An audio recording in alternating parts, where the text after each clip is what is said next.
Salut les USI, ça fait un petit moment qu'on ne s'est pas retrouvé pour un calcul de dose. Du coup, on se relance tout de suite. On est en service de Polymède. On a un patient qui est polyurique plus. Le médecin lui prescrit donc une compensation de volume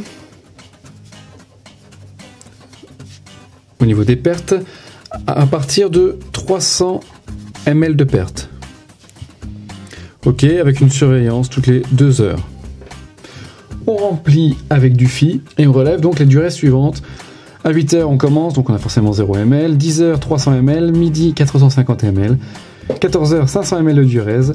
16h, 700 ml. 18h, 550 ml. Donc les questions évidentes qui vont avec. Quel est le volume de Phi qu'on va mettre à chaque fois en compensation? Quel est le débit en gouttes minutes pour les perfs de Phi? Et puis on verra après une question ou deux en plus. Alors l'exercice n'est pas forcément très compliqué, il faut juste faire attention à quelque chose qui est logique quand on y pense, mais qui peut parfois faire qu'on se plante en calcul de dose. Alors au niveau des compensations, à 8h, on vient de commencer, donc forcément il n'y a aucune compensation à faire. Ici, on dégage. De 8h à 10h, le patient va uriner 300 ml. Donc on n'a aucune compensation à faire, puisque c'est à partir de 300, c'est au-delà qu'il va falloir compenser. À 10h, on voit qu'il a uriné 300 ml. 300 ml, ça reste dans la prescription, on n'a pas besoin de compenser. Donc sur la période de 10h à 12h, on n'a pas besoin, on a 0 ml à rajouter. À midi, on voit qu'il a uriné 450 ml. Alors c'est pas cumulé, à chaque fois c'est sur la période, c'est-à-dire de 10h à midi, il a uriné 450 ml. C'est pas qu'il a uriné 150 ml de plus, d'accord? Donc là je suis à midi, je relève une diurèse de 450 ml. 450 moins 300 par rapport à ma prescription, ça me donne une perte de 150 ml. Ok, donc en fait, je vais devoir compenser de 150 ml de Phi. On va utiliser la même méthode maintenant, 14h 500 ml, 16h 700 ml, 18h 550 ml. Ce qui va me donner...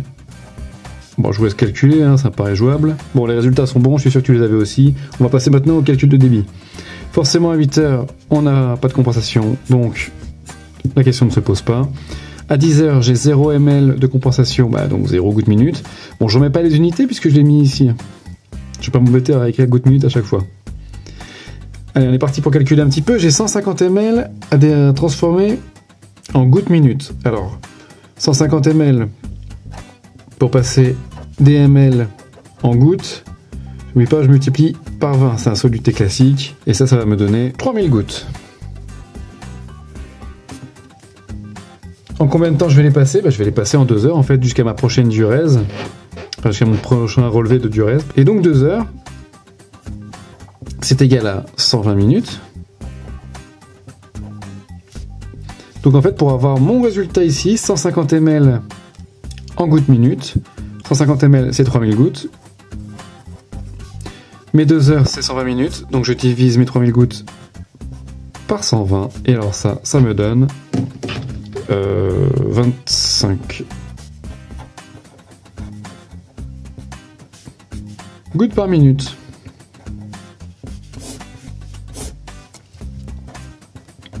Ok, allez, je te laisse calculer le reste.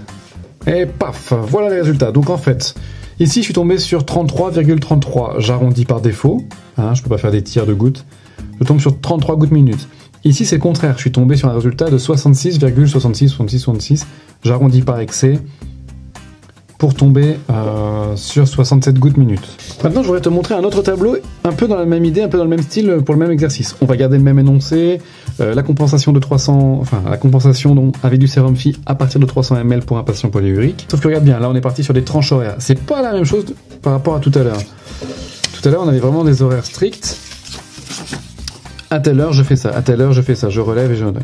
Là, c'est pas tout à fait la même chose. Et alors, c'est ça le truc dont je te parlais tout à l'heure, en fait, qui peut parfois faire qu'on se plante en calcul. Parce que là, de 8h à 10h, je relève ça. Même chose, même tarif. J'ai rien à compenser. Je viens de commencer. De 8h à 10h, j'ai relevé 300 ml. Donc, j'ai pas de compensation à faire pour la suite. Mais ma suite, c'est quand? C'est à partir de 10h. Donc, en fait, mon résultat, il va venir... pour ici ma compensation, ok?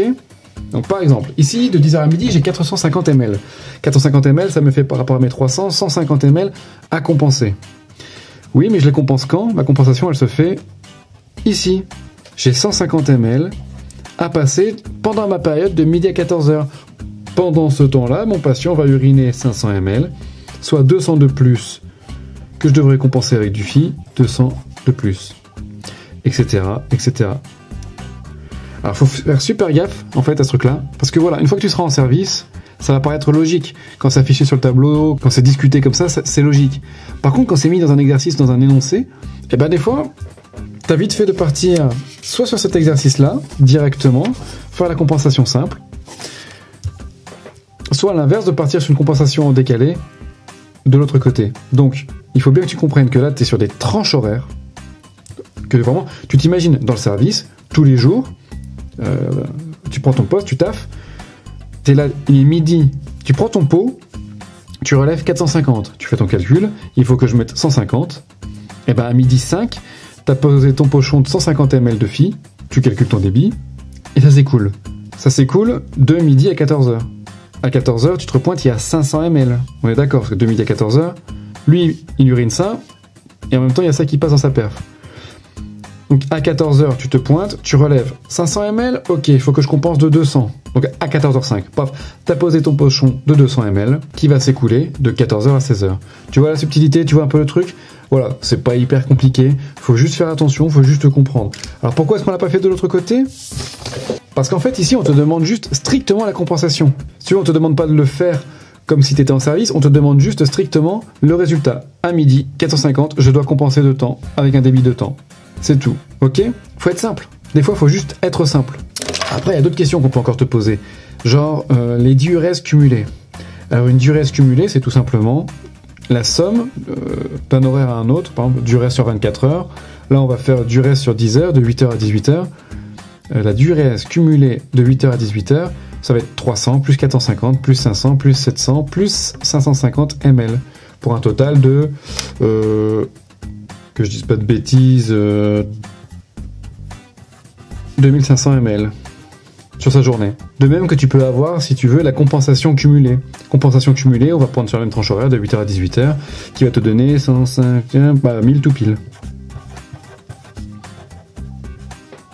Voilà, c'est terminé pour aujourd'hui. Bon, comme d'habitude, j'espère que j'ai pas été trop rapide, que j'ai été assez clair, surtout avec la subtilité entre les deux exercices. De toute façon, si jamais tu as des questions, tu laisses un commentaire et je réponds à ça dans la foulée. N'hésite pas à partager autour de toi, fais tourner autour des ESI et des IDE pour que tout le monde puisse s'entraîner un petit peu. En attendant, on se retrouve rapidement pour une prochaine vidéo de calcul de dose. Bon courage, ciao!